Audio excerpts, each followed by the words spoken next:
자, 일제강점기 관련된 문제들 확인해 보도록 하겠습니다. 자, 1번 문제입니다.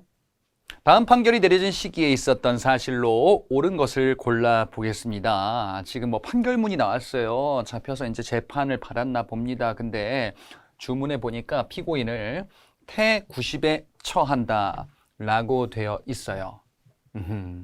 태가 뭔가 보니까 뒤에 이런저런 활동을 했대요. 그러니 이 사람은요, 우리의 국권을 지키기 위해서, 회복하기 위해서 독립운동을 했었던 분인가 봅니다. 법률에 비춰보니 피고의 소행은요, 태형에 처함이 타당하다. 아, 이게 그거였구나. 태가 때리는 형벌이었었죠.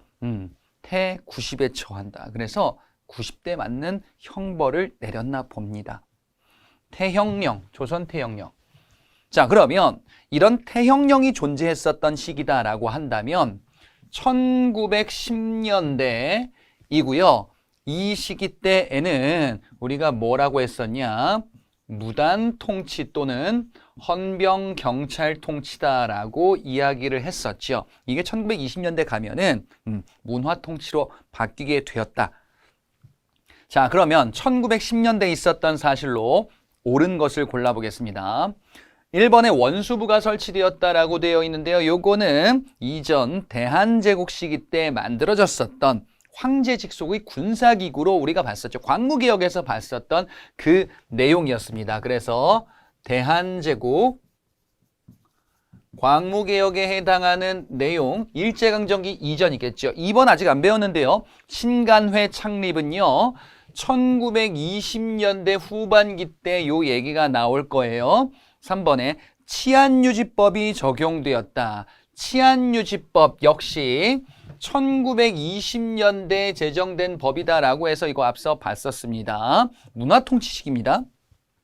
4번에 헌병경찰제가 실시되었다. 1910년대 정책이죠. 헌병경찰 통치가 20년대는 이제 보통경찰로 바뀌게 됩니다. 5번에 동양척식 주식회사가 설립되었다. 동양척식 주식회사는요, 요거는 일제강점기 이전에 만들어진 수탈기구입니다. 예, 일제강점기 이전에 만들어졌다가 이후에 이제 본격적으로 활용되는 토지를 약탈한 토지를 관리하기 위한 기구였었지요. 자, 답은 4번이 되겠습니다.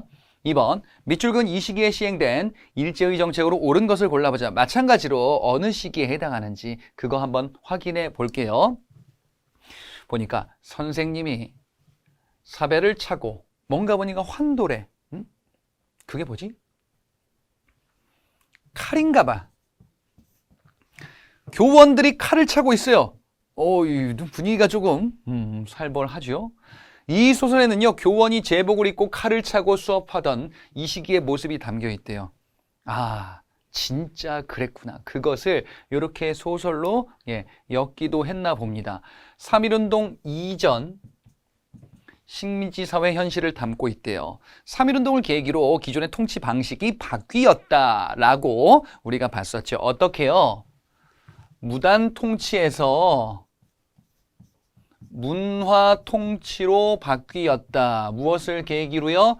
3.1운동을 계기로 이렇게 바뀌었다라는 거죠. 자, 그러면 이 시기에 무단 통치의 모습의 대표적인 현상이 이런 게 있었구나. 바로 이제 교원들이 이런 제복 입고 칼 차고 있는 모습들, 그리고 헌병 경찰이 강력하게 무력으로 통치하고 제압하는 이런 모습들, 1910년대에 해당하는 무단 통치. 앞에 1번 문제랑 물어보는 게 같은데 형식만 다른 거예요. 자, 1번에 애국반을 조직하였다. 이건 조금 지엽적인 내용인데요. 1930, 40년대 인종 말살 통치 시기 때 이제 일제가 만들어서 민간을 통제하는 어떤 정책 중에 하나입니다. 모르겠어요. 그냥 넘어가세요. 이런 거는요. 2번에 회사령을 시행하였다. 그래요. 회사령은 우리가 봤었죠. 회사 설립을 통제하기 위해서 두었었던 한국인들이 마음대로 회사를 못하게끔 허가제로 명시했었던 이 제도가 바로 회사령이었습니다. 1910년대에 만들어진 거죠. 이게 20년대에 가면요 폐지된다. 예, 라고 봤었습니다. 일본 본토 산업자본들을 지원하기 위해서 허락이 아니라 신고만 하면 돼 라는 걸로 바뀌게 됐다 그랬어요. 3번에 치안유지법 제정하였다. 그래요. 이거 1920년대에 제정된 치안유지법. 앞에도 봤었네요. 4번에 미국 공출제를 실시했다. 5번에 국가총동원법을 공포하였다. 요거 다 1930, 40년대에 요 시기 때 민족 말살 통치 시기에 해당하지요. 그래서 3번은 문화 통치, 그 다음에 4, 5번은 당시에 있었던 바로 이제 1930, 40년대에 있었던 민족 말살 통치 이와 관련이 되어 있죠. 1번도 4, 5번 시기와 같긴 합니다. 자, 그래서 무단 통치 1910년대 1번, 2번을 골라주시면 되겠어요.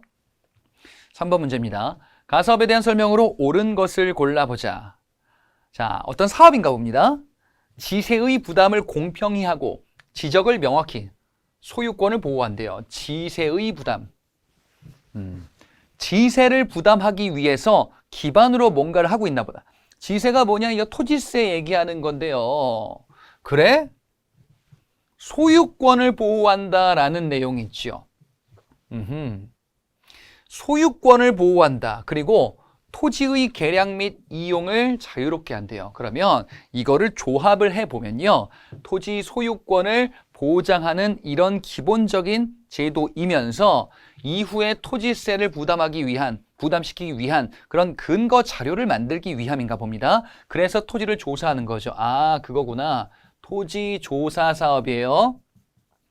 토지 조사 사업 1910년대 일제가 시행했었던 제도 사업이고요.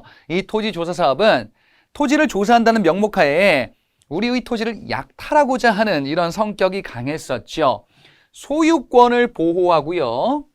반면에 농민의 관습적인 경작권은 인정하지 않았다 그랬어요. 그래서 많은 농민들이 기한부 소작농으로 전락하게 된다라고 봤었죠. 이들이 늘어나는 겁니다. 농민의 지위가 어려워지는 거예요. 예, 농민이 토지를 뺏기든지 아니면은 소작농인데 각종 지위를 얻지 못하고 상황이 안 좋아지는 모습으로 전락하기도 하더라. 이게 토지조사 사업의 기본적인 내용이었었고요. 하나 더 추가하자면요. 소유권은요. 기한부 신고제를 바탕으로 소유권을 인정해준다라고도 봤었습니다. 보기를 보겠습니다. 1번. 농촌진흥운동의 일환으로 실시되었다. 자, 토지조사 사업은요. 1910년대 시행이 되죠. 무단통치 시기 때. 농촌진흥운동은요. 1930년대 시행된 제도입니다. 내용이 좀 다르죠. 토지조사 사업은 토지를 약탈하기 위한 사업이면서 반면에 농촌진흥운동 같은 경우는요. 과격해지는 농민들을 달래기 위한 정책이었었다라고 민족 말살 통치 시기에 해당한다라고 봤었죠. 이번에 농민들의 관습적인 경작권을 보장해 주었다. 보장하지 않았죠. 경작권을 부정합니다. 3번에 지주들을 산업자본가로 전환시키고자 하였다. 이 얘기는 땅을 가지고 있었던 땅 주인들을 공장 주인으로 바꾸겠다라는 건데요. 그런 의미는 없습니다. 참고로 이 3번의 내용은요. 현대사 때 등장하는 농지개혁법이라는 제도와 관련 있는 내용입니다. 4번에 일제가 식민통치의 재정 기반을 확대하려고 시행하였다. 토지 빼앗아서 총독부 재정 이렇게 이제 충당하겠다 또는 뭐 일본 지주들한테 넘겨주겠다라는 거예요. 그래서 4번 맞죠. 토지 약탈의 구체적인 목적이었습니다. 5번, 세계적 대공황으로 인해서 일제 정책이 바뀌면서 중단되었다. 세계적 대공황, 예, 요거 나오는 거는 이제 1930년대 본격적으로 나온다 그랬어요. 그래서 중단되었다라고 하는 거니까, 아하, 민족 말살 통치 접어들어서 기존 게 중단됐나 봅니다. 네. 기존에는 문화 통치 시기였었죠. 여기는 1920년대고요. 여기는 이제 1930, 40년대. 예, 이렇게 넘어가는데 자, 5번은요. 뭐 산미 증식 계획 같은 거를 들 수 있어요. 시행되다가 중단됐다. 물론 나중에 다시 부활하긴 하나. 어쨌든 토지조사 사업과는 관련 있는 내용이 아니었습니다. 4번 문제. 다음 법령 시행 결과로 옳지 않은 것을 골라 보겠습니다. 자, 토지의 조사 및 측량. 토지 조사라는 게 나왔죠. 토지의 소유자, 소유권에 해당하는 내용이겠네요. 조선 총독이라고 돼 있으니까 일제강점기구나. 이걸 파악하는 거예요. 그리고 정하는 기간 내에 이런 거 저런 거 저런 거 저런 거 저런 거 어떻게 해요? 임시토지조사국장에게 신고해야 된대요. 정하는 기간 내에 기한부 신고제 신고해야 된다라는 거. 토지의 소유권, 소유권을 명시하면서 첫 번째 정하는 기간 내에 신고해야 된다. 기한부 신고제 두 가지를 확인해 볼 수가 있습니다. 그리고 뒤에도 마찬가지로 소유자의 이런 거 저런 거 저런 것들을 이제 알려다. 기간 내에 신고하라라는 이런 맥락의 내용이 담겨져 있어요. 그래서 결국 이 역시 토지조사 사업이구나 라는 것을 알 수 있습니다. 자, 관련된 내용 골라주면 되는데 옳지 않은 거 고르는 거예요. 1번 보겠습니다. 조선 총독부의 재정 수입이 증대되었다. 그래요. 약탈하겠죠. 요게 통감부로 바뀌면 오답이에요. 통감부는 일제강점기 전에 있었던 기구였었죠. 2번 지게 아문이 설치되어 지게가 발급되었다. 지게. 이거 본 것 같은데. 대한제국의 광무개혁에서 봤었던 내용입니다. 토지 소유 증명서인 지게를 발급하고자 하는 이런 제도. 일제 때는 토지조사사업이죠. 그래서 정책의 이름, 목적이 좀 다르구나. 3번 일본에서 한국으로의 농업 이민이 증가하였다. 이건 무슨 말일까?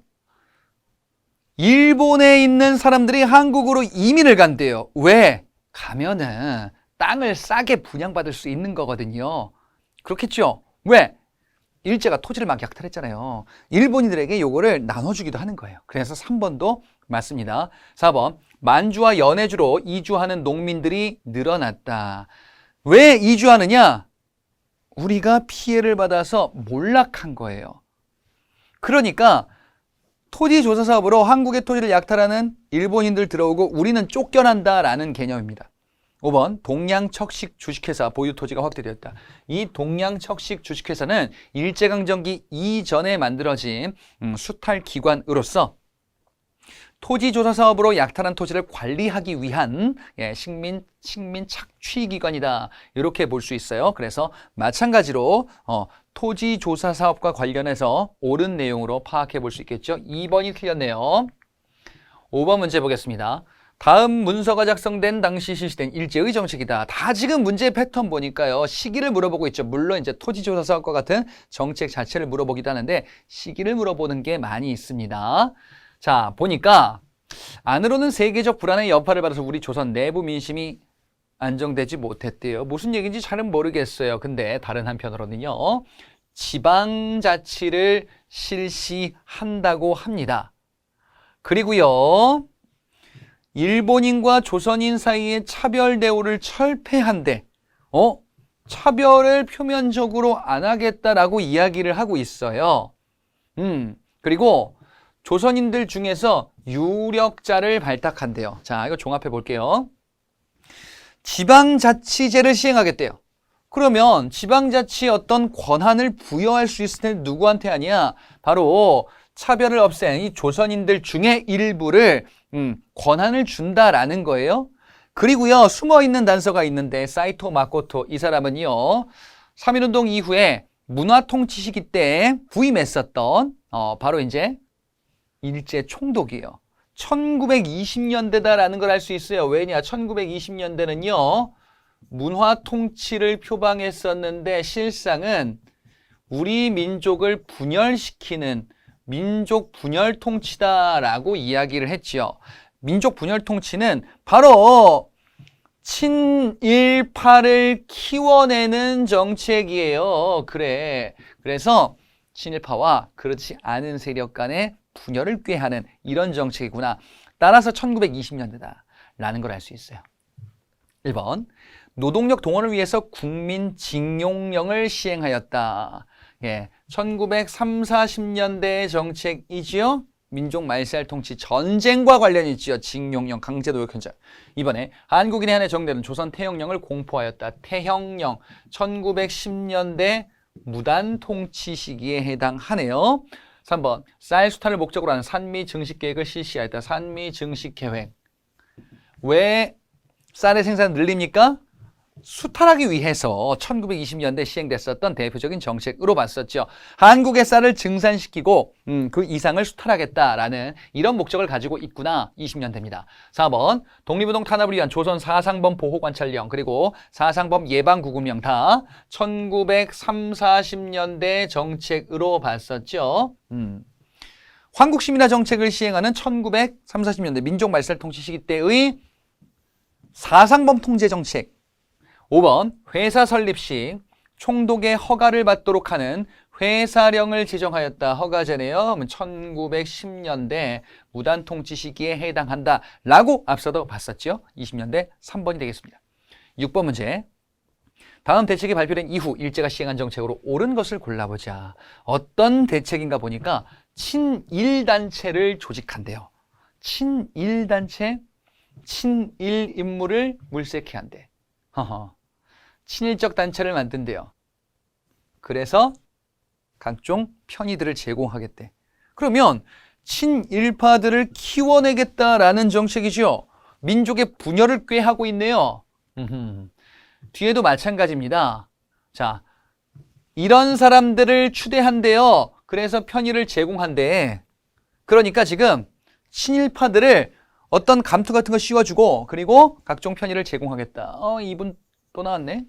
예, 일제 총독이죠. 문화 통치 시기 때 일제의 민족 분열 통치구나 라는 걸 알 수 있겠네요. 자, 그러면 1920년대 시행되는 정책을 골라주면 또는 사건을 골라주시면 되겠습니다. 1번에 한국인의 한해 적용되는 조선 태형령이 공포되었다. 1910년대 무단 통치 시기 때 태형령이구나.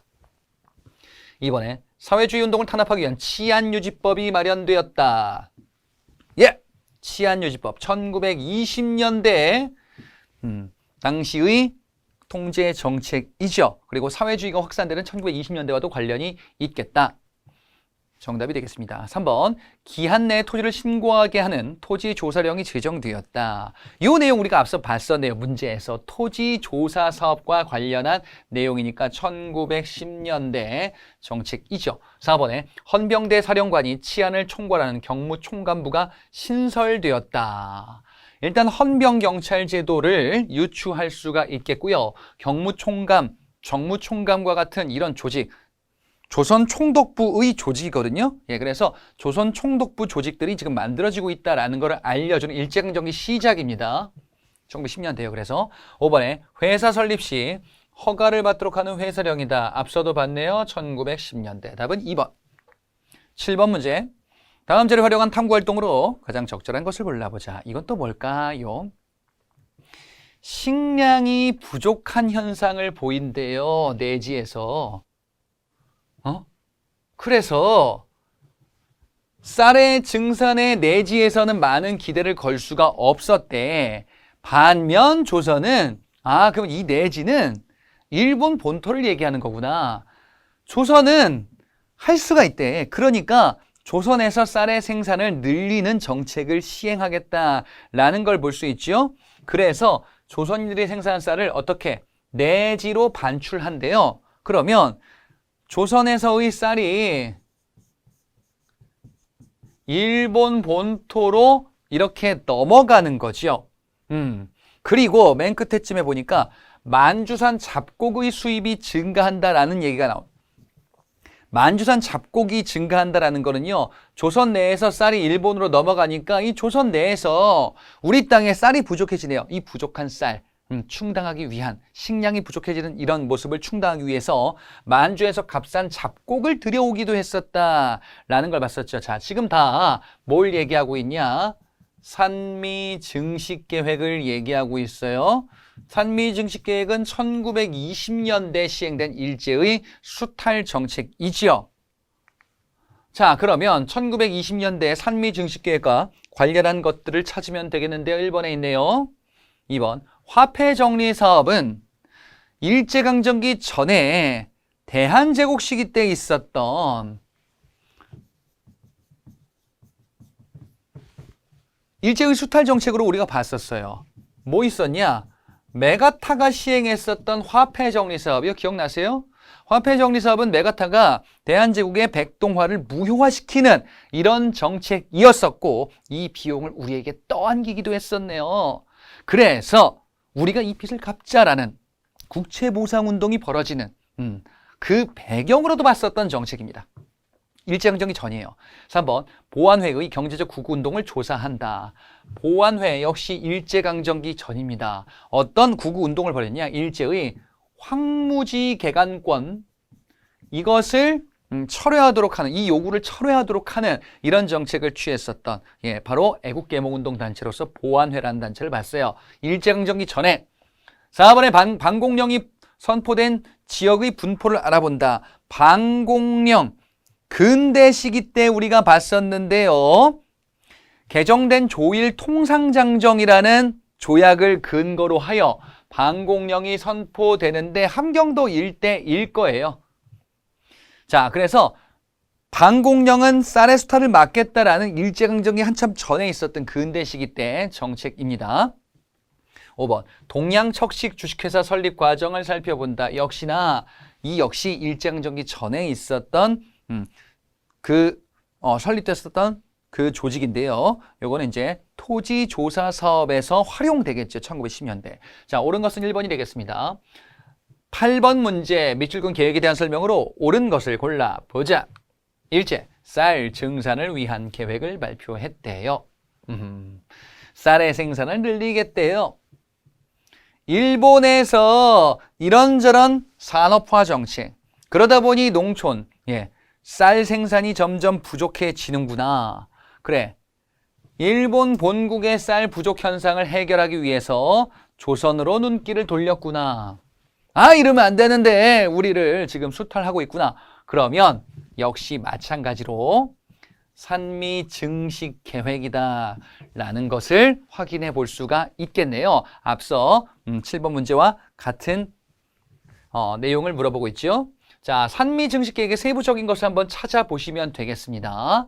1번에 농광회사가 주도하여 추진하였다. 농광회사는요, 조금 지엽적인 포인트이긴 한데 이거는 근대 시기 때 우리의 토지를 지켜내겠다, 황무지를 우리가 개간하겠다라고 하여 만들어진 회사입니다. 일제강점기 전이에요. 그리고 요 내용과는 관련이 없다. 이번에 추진 과정에서 수리조합 반대 운동이 일어났다.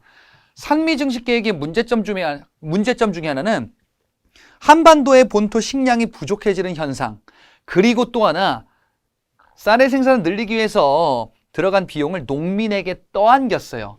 농민에게 비용을 떠안겼습니다. 그래, 그래서 이런 것들을 반대한다. 수리시설들 만드는 것에 비용을 떠안겼다. 이런 거예요. 그래서 못 내겠다라는 거야. 2번입니다, 답은. 농민들의 반대 운동이 벌어지기도 하는 거예요. 농민들은 쌀도 뺏기고 빚쟁이가 되고 이런 현상이 산미 증식 계획의 문제점. 그래서 이 반대 운동입니다. 3번 태평양 전쟁 이후. 이게 뭐야? 일본이 하와이 진주만을 친 사건이 태평양 전쟁이에요. 1940년대, 3, 40년대 민족 말살 통치 시기 때 해당되는 정책.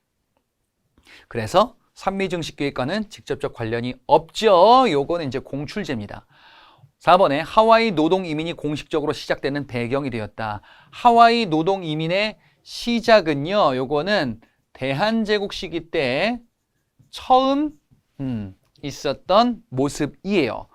대한제국이면은 러일 전쟁 전에 일제강점기 전에 있었던 그 시기에 해당합니다. 5번에 함경도와 황해도에서 방공령이 선포되는 결과를 가져왔다. 방공령도 앞서 오답에서 봤었지요.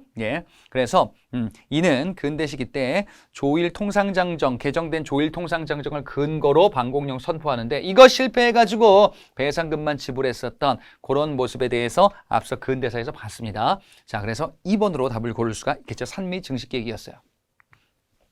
9번 문제입니다. 밑줄근 시기에 해당되는 시행된 일제정책으로 옳은 것을 골라보자.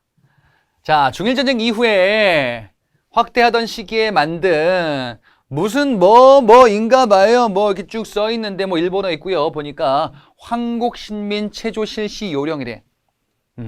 뭐만 하면 다 황국신민. 아, 그러면 황국신민화 정책이 시행되던 시기구나 라는 것을 알 수가 있어요. 중일전쟁 이후 시기. 자, 그러니까 1930, 40년대 민족 말살 통치가 시행되던 당시다라고 볼 수 있겠네요.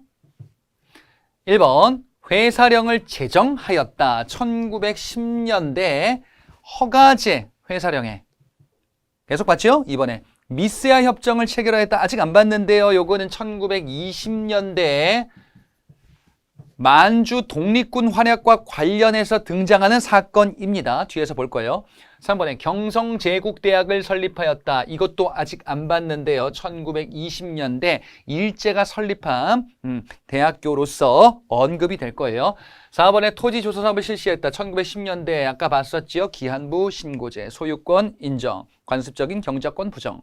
5번 조선 사상범 예방 구금령을 공포하였다. 그래요. 요게 정답이지요. 그 전에 보호관찰령 그리고 예방 구금령 이러면서 이제 사상범에 대한 통제를 강화했었던 거는 1930, 40년대 민족 말살 통치 시기에 해당하죠. 다음 문제 10번 보겠습니다. 밑줄근 시기, 일제정책. 또 시기를 물어보고 있습니다. 부평구 내에 동상이 있대요. 보니까 일제의 무기공장. 무기를 만들어요? 강제 동원됐대요. 중일전쟁 이후 또 나왔네. 그래서 이런 공장 등으로 끌고 갔대요. 그럼 뭐겠습니까? 징용이겠지요. 강제 노역 현장에 끌고 가는 겁니다. 그리고 전쟁 시기니까 1900 마찬가지로 3, 40년대 정책이다. 이렇게 확인해 볼 수가 있겠어요. 민족 말살 통치 시기에 해당하겠네요. 민족 말살 통치 시기는요, 일제의 만주사변 30년대 초에, 그리고 후반에 이제 중일전쟁, 그리고 40년대 넘어가서 태평양 전쟁, 이렇게 점점점 확대되고 있었던 당시 모습. 자, 1번 보겠습니다. 치안유지법 공포. 요것도 지금 이제 많이 봐서 우리 좀 친해진 것 같아요. 20년대. 사회주의자 통제 주 목적. 2번에 토지조사령, 토지조사 사업을 얘기하는 거예요. 그래서 1910년대. 3번 헌병경찰제도 역시 1910년대 무단 통치 시기 때 정책이죠. 4번 식량 배급 및 미국 공출제. 식량도 통제, 너희들 마음대로 먹지 마라. 왜? 군량미 빨리빨리 투입해야 돼. 미국 공출제, 군량미로 가져간다. 그리고 금속을 수탈하는 이런 정책으로 더 확대되기도 한다 그랬어요. 다 전쟁 대비와 관련이 있네요. 전쟁 수행과 관련이 있네요. 5번은 아직 언급이 안 됐는데요. 보통학교 수업 연한은 4년으로 정했다. 보통학교의 수업 연한은요, 원래는 6년이어야 하는데 4년부터 시작을 할 거거든요. 이게 차별적인 1910년대에 있었던 조선 교육령입니다. 그러니까 초등교육 얘기하는 거거든요. 보통학교가. 초등학교 6년 있잖아요. 근데 우리는 4년만 해라. 노예처럼 다루는 1910년대 모습에 그랬다가 차별 안 할게 표면적으로 이렇게 6년으로 바뀔 거예요. 이게 1920년대 문화통치 시기 때 있었던 교육 정책입니다. 그랬다가 이게 이제 조선어 선택 과목으로 바뀌게 되는 민족 말살 통치 시기로 넘어가는 거예요. 자, 여러분이 배웠던 그 내용에 담겨 있죠. 답은 4번이 되겠습니다. 11번.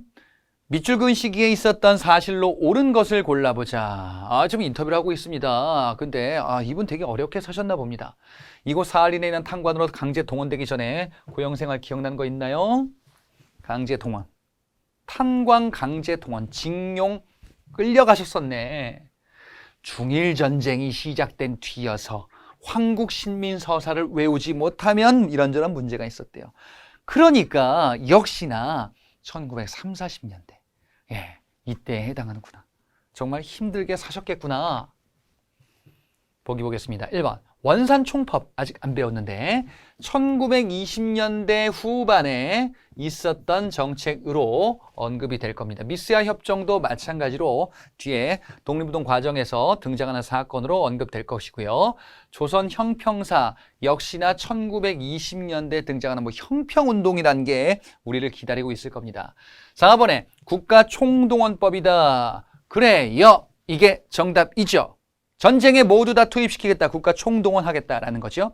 5번 임시토지조사국이 설립되었다. 토지조사사업에 관련한 조직이에요. 그래서 1910년대에 해당되는 이런 정책으로 볼 수가 있겠죠. 국가총동원법은요. 1930년대 후반에 해당하죠.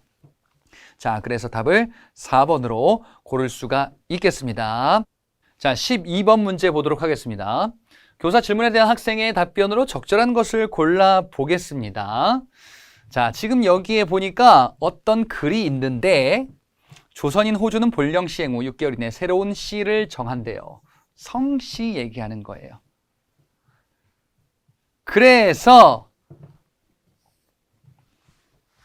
신고를 하지 않을 때에는 호주의 성을 성의 시로 삼는데, 예. 그러니까 이게 변화된 성씨를 적용하겠다라는 걸 알 수가 있어요. 이분이 지금 얘기하는 거 보니까 일본식 시명을 사용하도록 강요했습니다. 아, 일본식 성명으로 바꾸는 거죠.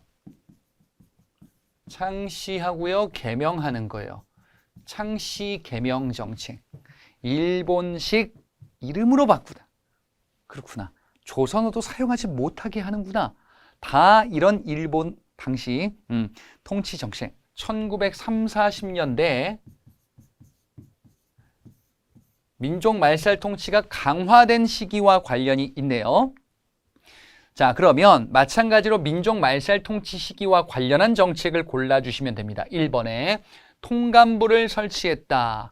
통감부는 일제강점기 전에 을사늑약 체결을 계기로 하여 통감부를 설치하고 외교권을 박탈하게 되었다라는 그 내용을 우리가 봤었어요. 일제강점기 전입니다. 2번에 조선 태영령 실시했다. 1910년대 계속 보고 있네요. 3번에 헌병경찰제를 실시했다. 마찬가지로 1910년대에 해당되는 헌병경찰 통치이지요. 4번에 여자정신근로령을 공포했다. 여성 노동력까지도 전쟁에 동원하겠다라는 이러한 정책이었었네요. 그러니까 전쟁 대비와 전쟁 수행과 관련한 1940년대 40년대 정책입니다. 5번에 동양척식 주식회사 설립했다. 요거는 일제강점기 전이다라고 계속 우리가 봤었어요. 자, 따라서 답은 4번으로 고를 수가 있겠습니다. 자, 이렇게 우리 문제풀이 확인해 봤습니다. 자, 저는 다음 강의에서 새로운 내용으로 여러분들 또 찾아뵙도록 하겠습니다. 수고하셨습니다.